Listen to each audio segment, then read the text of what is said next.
खून का रिश्ता। इमोशनल कहानी। माँ की ममता के आगे तो कुछ नहीं आ सकता है। जिससे हमारा खून का रिश्ता होता है उसके आगे तो और कोई नहीं आ सकता है। इस दुनिया में माता पिता का स्थान और कोई नहीं ले सकता है। ये कहानी खून का रिश्ता भी उसी के बारे में है। एक 7 साल के बच्चे की माँ की एक गंभीर बीमारी के कारण मौत हो जाती है।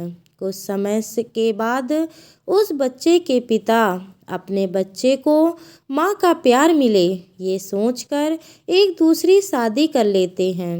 एक दिन पिता मन ही मन सोच रहे होते हैं कि क्या मेरा बच्चा अपनी नई माँ के साथ खुश तो है ना? क्या मेरे बेटे को उसकी पुरानी माँ याद तो नहीं आती ना? मेरे बच्चे को नई माँ और पुरानी माँ में क्या फ़र्क लगता होगा?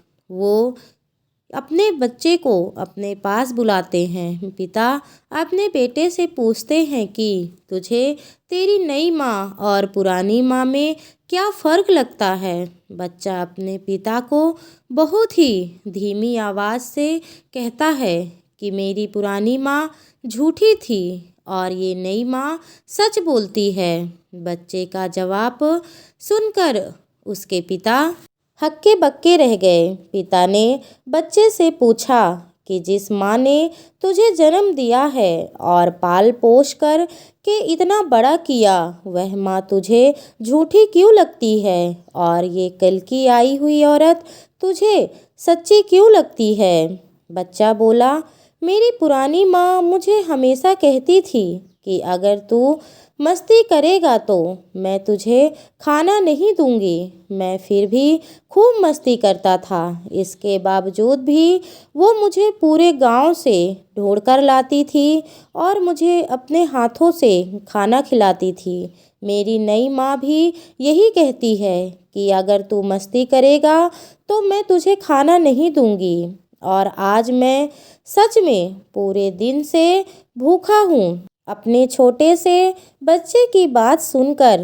पिता के आँख में आंसू आ गए। इसके बाद से पिता खुद ही अपने बेटे की देखभाल करने लगे। माँ जैसी बहुत मिल जाएगी लेकिन जो असली माँ है उसके जैसे कोई और हो ही नहीं सकता। इसलिए ही हमेशा यही प्रार्थना कीजिए कि भगवान हमारे माता पिता को हमेशा खुश और स्वस्थ रखे।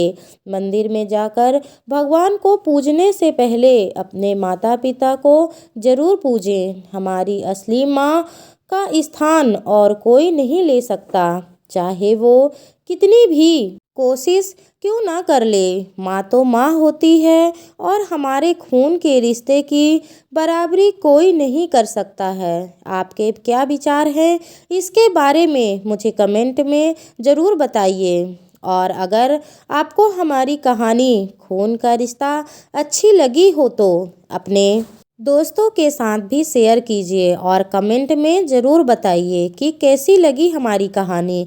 और अगर अच्छी लगी हो तो मेरे चैनल को लाइक सब्सक्राइब करना बिल्कुल ना भूलें। तो धन्यवाद दोस्तों, फिर मिलते हैं आपसे।